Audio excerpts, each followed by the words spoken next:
Welcome to Smooth as Fast. This is a new podcast that is going to be brought to you by Peter Gary and Guy Gravino. This is our inaugural one. This is the first one we're going to do. And we hope to present some different cigars, some different ideas about these cigars, talk about their flavor, talk about their design, where they came from, a little history, and maybe even a couple good stories along the way. That's the key part about it. What we're trying to do is educate you a little, educate us a little bit along the way, bring in some good people, tell some good stories, and have some fun along the way. But most importantly, it's all about you. What do you enjoy? What do you want to have? Have some interaction. We want you to bring your stories along the way and teach others, because that's what this whole community is about. It's about enjoying the cigars, enjoying family, enjoying friends, and enjoying us. My friend down at Freedom Cigars told me, Randall, told me that, asked me one time, he says, "Guy, why do you smoke a cigar?" And I went, "I don't know." And he said, I enjoy it. He goes, "It's about time. It's about time for yourself." That's pretty profound. It was. And I was like, you know what? I never thought of it like that, but I think you're right. And Randall, thanks for the tip. So, what are we going to talk about first? How to cut the cigar? That, I think, is a good start. Okay. So why don't we get out the the guillotine there? Okay, the cutter. Let me get it. Go through here. First, get to it. Hold on. I'm not as agile as I used to be. I can't move right as everybody can see. Which is why we're drinking a little more bourbon. Yeah. Keep it real, right? All right. So, so as you can see here. Do we want to show that? Yeah. We have a bunch of different. Those of you who don't know, this is a guillotine cutter. Do not get your finger stuck in this or any other appendix. Yeah. We can give you a bris really quick. Right. So we have multiple different cutters all cut into this one cutter rather than using just a handheld cutter. And I do a double V cut because I'm just odd as a general. But we can cut a V cut, a wide cut, a slim V cut, and a slim cut. Now, it all depends on the ring gauge of your cigar and other things, but I'll let you take your first hit at it. Okay. Cut any one you want. All right, I'm going to try this big boy. Straight cut. Straight cut. Okay, straight cut. So just hit the guillotine. Push it down. Yep. Just take big cut off nice and easy. I do a double V. It was very French Revolutionary right there. Very French Revolutionary. Got a couple guys I'd like to put right in. I'll keep that to myself. Now, see, I do a double V. Yeah, I see. That's pretty cool. Just such a nice. Zoom in on that for you and net it, but that takes a nice, beautiful draw. Yeah, I got this. Yep. You can just throw it on the ground if you want. All right, let me set it down there. No. Most people do not really understand how to light a cigar. I'm not trying to be condescending at all, but I watch people that smoke cigars, and just as a pet peeve, one of the things that I hate to do is watch somebody come to an event or come to a party and take a good cigar, take 2 puffs on it, and throw it off to the side, and never smoke it again. Right. Right? They don't realize what they're smoking, and it just drives me batshit crazy. So don't do that around Peter anymore. Because they don't realize they're smoking a $20 or $15 cigar, right? And they just want to be cool, right? And they're wasting a shitload of money, right? So most people don't realize that you really want to toast the cigar first. And the reason why you're doing that is you want to allow the cigar to burn evenly throughout the life of the smoke. And if you don't toast the cigar first, you're really not going to get an even smoke. So you need a real torch to do that. Yeah. Right. I mean, in the old days, you used to actually light a piece of cedar first. So that way you're not going through the match. So your standard Bic lighter is not going to do it right. First off, you're going to get all the butane in it and everything else. The torch actually burns at a much higher rate. Mm-hmm. So you're going to toast the end of the cigar nice and evenly, turning it, and really getting the edge. I mean, I could do probably underwater welding in this. Right. Quarter-inch diver. Yeah, probably do half-inch armor-plated steel and cut that. Our buddy over there, Marty, has seen, the teams have seen a couple of divers go down and do some recovery and used a couple of torches. underwater, this would probably do them some good. But you can see how it's getting white. Yeah. Now this is torching it, and it's getting it toasted and nice. This is even before you put it in your mouth. And this is done on a fine cigar, a Monte Cristo New Yorker edition. Am I correct? Yes, it is. And we'll talk about that in a little bit, because some people don't even know the difference in between what they're smoking. You know, this isn't a Tiparillo. Right. Which, you know, when I was a kid, we'd go out and think we were smoking a really good cigar and think that was good. And then, now it's when you put it in your mouth and start to light it.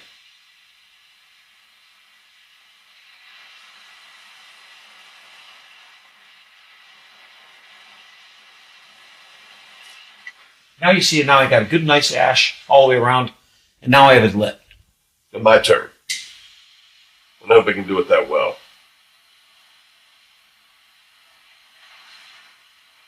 This is also good for the gas companies. Yeah. And since it's a lot cheaper now, since we have a president that is interested in energy, we should be able to get this thing full. I buy butane by the case, by the way. Really? Because I'm not worried about the butane.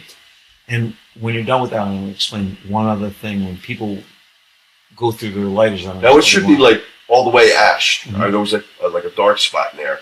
If you notice, I don't have a half-lit cigar now, right, and it's not going to burn unevenly. Okay, now that should be right. Mm-hmm. Nice, right?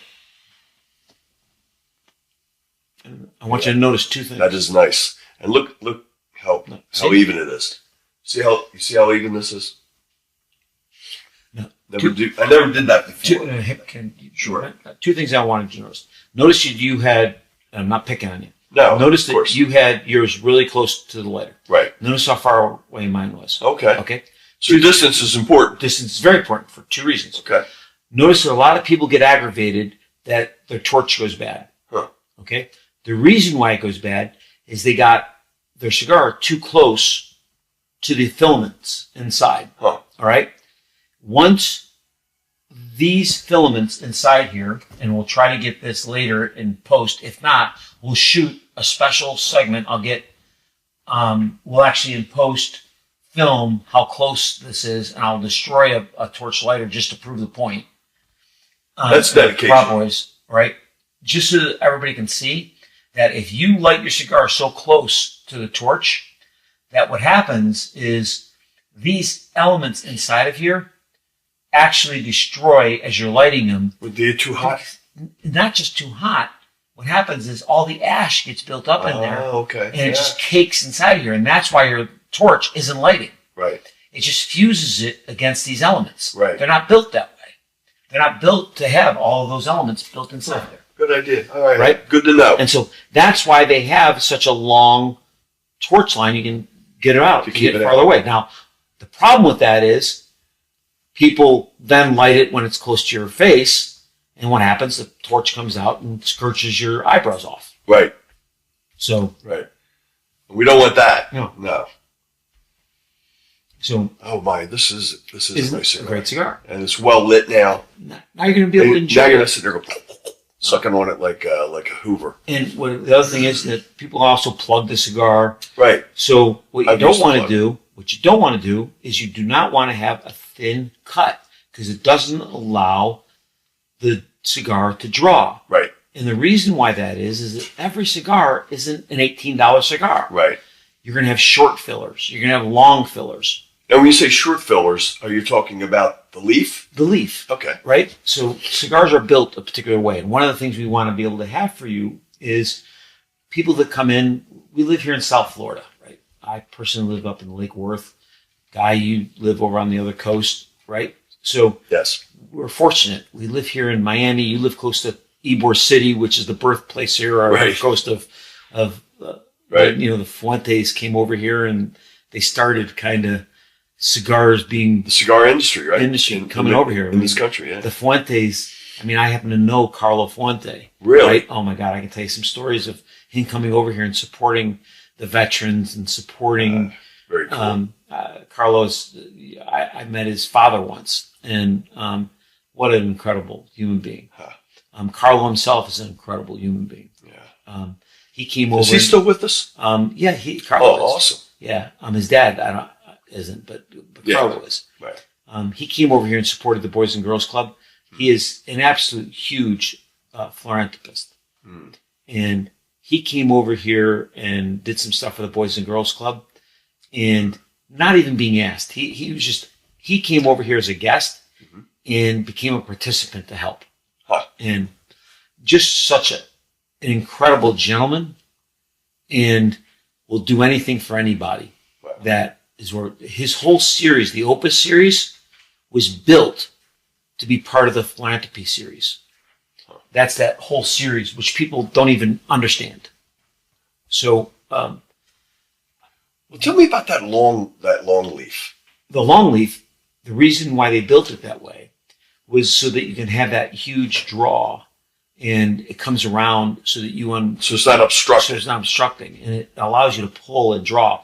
That's so you can get that longer cigar as well. Right. I mean, as you know, you have a width and a length to a cigar.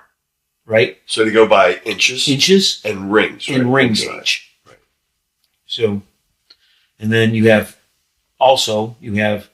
light, how light and dark they are. You go from a light wrapper to a dark wrapper, right? Darkness, right? Maduro. Right.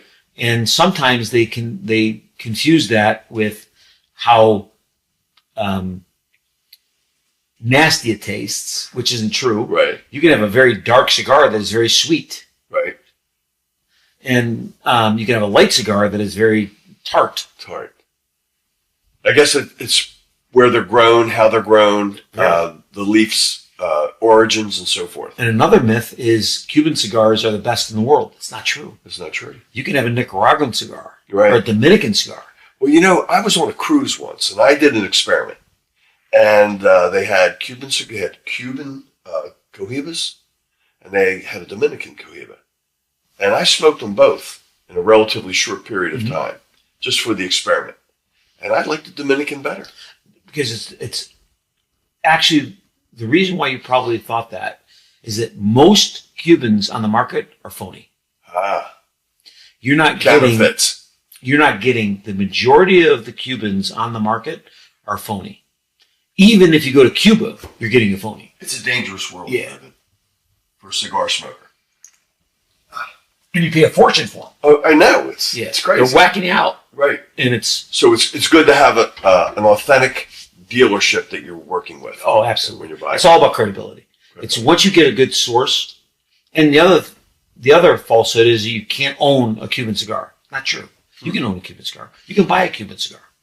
There's limits to what you can have. Well, like you can buy like a box. Yeah, you can buy a box. You can bring in. But you're not bringing in a pallet. You're not bringing in a pallet of them, right?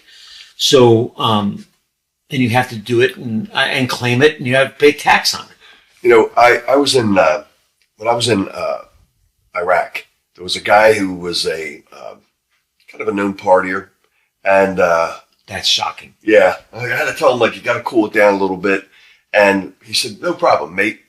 And he pulls in a 48 quart cooler, and I said, "I thought we just had this conversation." He goes, "That's my humidor, mate." And I went, "Open it." So he opens it, and it was loaded with Cuban cigars. And he says, "Do you smoke cigars, mate?" And I went, "Actually, I do." And he goes, "Well, you help yourself." And I was like, "Well, no, that's all right. I got some over here." He says, "They'll give you cancer, mate. Smoke these." And so I had a few, and he wouldn't accept any money. So I put a $100 bill in the back of his book that he was reading. He was my roommate. Put a $100 bill in that book. And about a month and a half later, I left. And about a month and a half after I left, I got a call from him. And he was cussing me out he said, "I told you I didn't want your money for this." And I said, "I knew it would take you 2 months to read that book. So we're all good now. Thanks for the cigars." Yeah, it was pretty cool.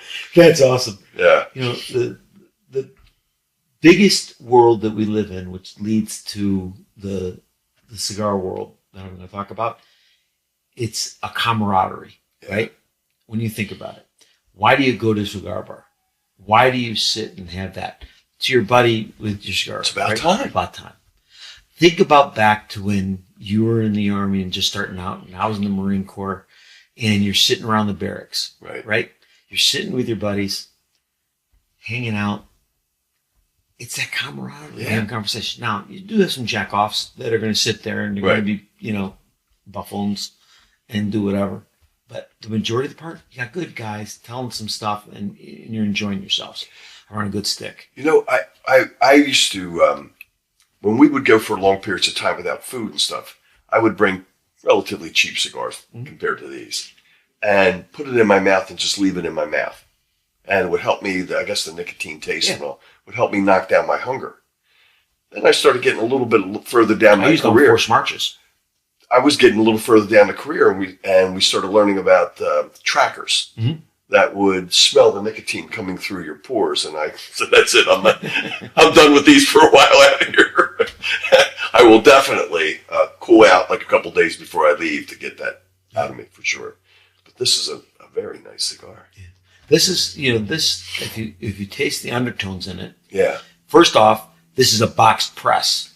Yeah. Right? Yeah, so it's shaped box. Yeah. So they once they roll the cigar, they put it in a box with multiple. This is in a 10 box when you get it. Mm-hmm. First off, this is a Monte Cristo Dominican. It's not a Cuban, Dominican.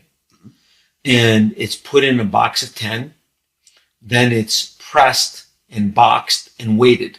Are they wet when they do it? They're wet when they do it. Yeah. Right? So it has a honey if you can taste it. It's got a honey and undertone. Right. Right? And then it's left in that box, pressed and boxed, so it has a square. It's not completely round. Right. How long does that usually take to make them shape and stay that way? Till they dry? Till they dry. And then they're left there. Not real long. Yeah, no. And then they're left there in that shape. And I guess you can gauge that where if you have a humidor that you have the Credos and you put some water in it. So by the time that Credo runs out and they start to dry, it's about a couple days. So that's about all it would take. Yeah.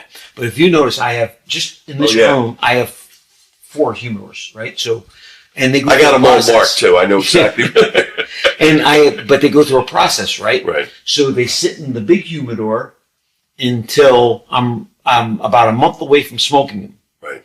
Which is the one that's electronic humidor. Right.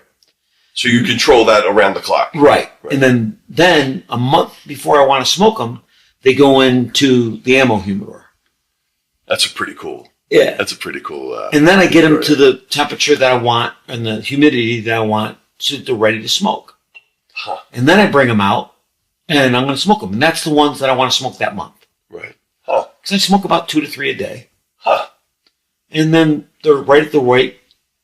Exactly the way that I want to smoke the way you design them for you. For me. Nice. And everybody has a different one they want. Right. And by the way, I'm not complaining at all with this. This is really, you did a great job with this one. And so exactly the way they want them smoking, and that's the ones that I'm going to have, whether I have it on the golf course or I have it wherever it's going to be. And the same ones that I offer to my guests. Right. They smoke the same things I do. Right.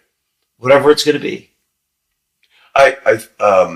You're saying about with golf courses. I was bringing a cigar every so often, while I was playing, and I was taking them and I was dropping them on. I get up there and I drop it and then take my shot, and then I realized I probably shouldn't be doing that with all the fertilizer and everything else on the ground. Good point. But they have these clips now, as you probably have a dozen of them that you just put right on your cart instead of throwing it down. You just go right over and take your shot, and then you're right back at it going. How did I miss that? Our next episode, I'll bring one from a veteran-owned company. Okay. He made one, honed it, filed it down from a 50 cal. Get out. It spikes right in. Oh man, that's right nice. in. I'll get you one, and then we'll put the link in from the company. Nice. He hones it right in. He built the point in. Right, so it looks right like it's the point end from a 50 cal round. Right. And he did such a beautiful job machining it, and the cigar fits right in all the way up to a 70 ring gauge or a 68 ring gauge. So it was an expand, or you just push it deeper in? No. The end, just like this. Uh-huh. You fit it in, but it doesn't have. It does not have a edge. Oh, okay. It just fits in. You see how our glasses does this? Yes. Think of our glasses being on an edge. Right. The cigar sits right inside of that perfectly. Oh, so it like clips onto the structure, the frame, and then you set it on? No, that's on a cart. Oh, this cart. goes when you go to the drive. It goes right into the grass wherever you're at. Oh, so I have another one for the cart. I have one for the cart that straps into the cart. I'll get you one of those too. That holds your phone, almost like a clothespin. Right, it holds your phone. No, this actually straps on with Velcro. It holds your phone. You do have some gadgets. Holds your phone and your cigar. No kidding. Yeah, that's pretty cool. Yeah, I'm dialed in on the cart. Yeah, I've seen them. And I'm not walking either. Yeah, no, I'm not walking anymore. In and out of the cart's enough for me. Yeah. Well, our club, we have convertible carts and we have the covered carts. Convertibles? Yeah, we have convertibles. Is that for the sun worshipers, Yep. I guess? Wow. I guess a lot of sunblock is used in the big hats, right? For me, it would be a big hat and sunblock. Yeah, but I do like getting out on those courses every now and then. I haven't been getting out as much. My game has suffered, but when you're already bad, it doesn't really matter, does it? Play with Marty. Is that for confidence or what? He's already been talking his game up a little bit. He was telling me that this morning. Yeah, he's doing really good. Yeah. He is. He's got that hockey swing he was telling me. He said, but he's still getting 220. That's a good swing, though. No, he's sandbagging. Yeah. He's playing a lot more. Yeah, he's setting me up. See, I learned about 2 years ago when a buddy of mine, I was complaining about, like, you know what, I'm not just not getting this game. And he was like, guy, listen, while you were running around the world, saving it, he said that these guys were playing golf all the time. You're not going to beat them. Enjoy it. So what I learned is once I joined the club, you get a handicap. So when you can't play, you manage your handicap. I manage my handicap. There you go. I used to think it was the clubs. Right. It wasn't. Yeah, 14 sets of clubs. That don't clip onto. I have 9 putters. Oh my God, really? Because I honestly thought that it was always the driver. Mm-hmm. I was convinced that it was always the arrow, not the Indian. Oh. I now know it's the Indian. Oh my God, yeah. Well, I know that when I'm playing, I have learned a little bit, and I have moments of where I'll say for me it's brilliance, and then I go right back to being me, which is Gravedigger. It starts to do your hooks, your fade. My draw's not that great yet, but I'm learning to position feet and stuff, and all. I'm starting to get there. Listen, PXG loves me. I've been through every series, all the way up through Black Ops. I had every series. Really? Because Bob was a former recon Marine, so I wanted to give him the. I tell you, I have a buddy of mine had one, and he said, "I try this." It was a driver, and I took it and I hit it, and I went, He said, "Don't make a decision on it. If you want it, I'll sell it to you." And I think it was like he was going to give it to me. It was brand new. Uh-huh. He said, "I only hit it a couple times on a driving range," and so for $200. And I was like, So I called my brother, and he's a golfer. Uh-huh. I said, he goes, "Jump on it if you like it." So I did, and I went and got a rescue, Uh-huh. and I got a set of wedges and some. I do have a 5-iron. I got a kind of a mixed bag. Yeah. I don't have 5 sets. I just whatever tries to work for me right there. Well, speaking of golf courses and cigars, you can't get a better time to enjoy a couple cigars than the front and the back 9 Right. of a cigar course. Think of even going back to COVID. Mm-hmm. Only place open that you can enjoy a cigar. Right. Pretty much, yeah. And you look at a cigar course and you say, okay, what am I going to enjoy in the front 9? And you say, okay, let me see what you enjoy. And then you have guys that are coming out and join you, or women coming out and join you.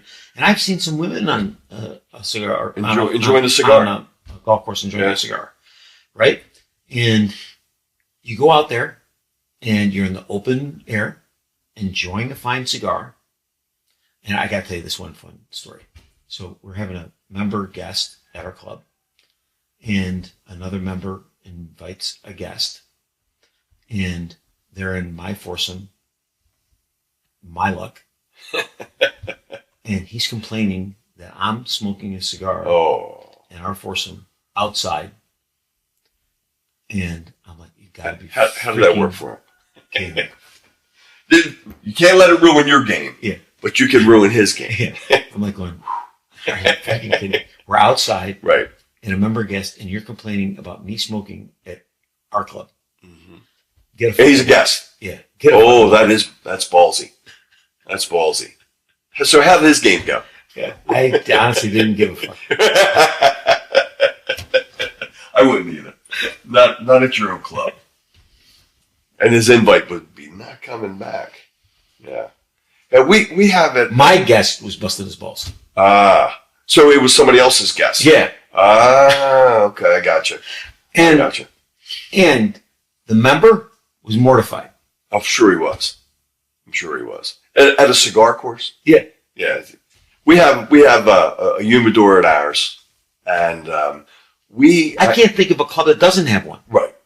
It's there. I mean, and we just took over the HOA, the club, and all that, and the humidor's there. It's available all the time. I have one at home, and I have one with my my 2-1 on it. You know, it's in my office, and I'll grab a twosome usually, and usually one for the guy who wants to come with me. If not, I'll do them both, but usually with one, and I enjoy it. It's that time again. A little bit of soft music, maybe on a little classic rock, underneath, and cigar, and just talking trash about each other. You call that a swing? Yeah, that's a beautiful day out. That's a great day. What's your go-to cigar? I like the 𝐤𝐸𝐿. I like the Fuentes. Dominican or I usually just get Dominicans. I don't have access to the Cubans that much, unless I come over to visit you. And by the way, thank you. Anytime you want. I had my old sergeant major, and I mean he's old. He's ancient old. I was talking with him the other day, and I pulled out two of the 𝐤𝐸𝐿 50-year anniversary guys. Aren't those a great stick? Yeah, that's my go-to. I have one of those a day. Well, I said, look, Joe, and he went, I'm getting a plane ticket now. I said, you haven't even been invited. He said, you got those cigars, I'm coming down. He calls himself the Imposition. Oh my God. Did you ever see Marty's shirt? His shirt? His shirt. Oh. His shirt his daughter got him. Was that the Master Embellisher? Embellisher, yeah. We were talking about that earlier. When I brought up something about, well, when you can't do it anymore, you tell stories about it and embellish them. I've offered him a cigar every time we go out and golf, and every time I forget that, I offer him a cigar and he doesn't smoke them. Yeah, he's not a smoker. But this is he might enjoy one of these. We'll get him one. I probably still have 4 boxes of these left. Really? Yeah. I got a friend of mine. I did him a solid. This came in a box. They come in boxes of 10, but this came in a case of 10. So it was 10 boxes of 10. Wow. Right? So it was a case of 10 of 10. Right. And I did as you know, I was in the car business for a long time. Right. And they were looking at building a Lexus store up in Tampa. And they wanted to put in their bid. And so I did the entire advertising plan and marketing plan for them. Nice. To put into Lexus. And I didn't want anything for it. I didn't ask him for any money or anything for it. Right. I just did it as a favor. He's a buddy of mine. Right. And this showed up at my office when it was done. The compliments. Yeah. That's nice. These aren't cheap cigars. No, these are nice cigars. And so the whole thing showed up, and it was unbelievable. Yeah, that's pretty cool that he did that. Pretty cool they did that. So, you know what? This is, for a first time out, I think we've done pretty good with going over some of the finer points of the cigar, some of the, a little bit about this cigar, the taste, and I believe it has like a little bit of a wood, butter, and that leather in there. And I do taste the hint of honey, too. Yeah. And it's pretty good for a guy who smoked Tiparillos for a long time, right? Yeah. And, the only thing I'd like to mention to our viewers out there is that please subscribe Yeah. Please subscribe to us. Please leave comments. We'd like to know what you want To know listen about. and want us to bring on. You know, who would you like us to bring on as guests? You know, who would you like to see up here? Who would you like us to bring in? How would you like us to interact? Would you like us to have a call-in? Would you like us to go live? What are the things that you'd like us to see so that we can interact? Would you like us to go places and do things in a live environment at someplace? You know, do live remotes, do things that you can. That's a great idea. Do things that you can interact with us. Maybe rate your choice of cigar. Yeah. And we definitely want to rate locations, right? So that you can know, because we don't want to just do cigars. We want to make sure that we can rate establishments. You know, what are the best places to go see? What are the best venues? All of those things are important to us because they're important to you. So this only works if it's a two-way street. It's got to be interactive. And if it's not giving you value, it's not going to work. So we want to make sure that it's value added for you and value added for us. And for us to sit here and smoke fine cigars and drink a little bit of nice bourbon, we're gonna get paid off either way. So why don't you join us and pitch in and let us know what you want to hear and what you want to drink. So exactly. If we can give you a little bit of heads up on that and what you want to taste, tell us, and we'll make sure we get it in here because we have the resources to make sure that happens too. Until next time, remember, smooth is fast.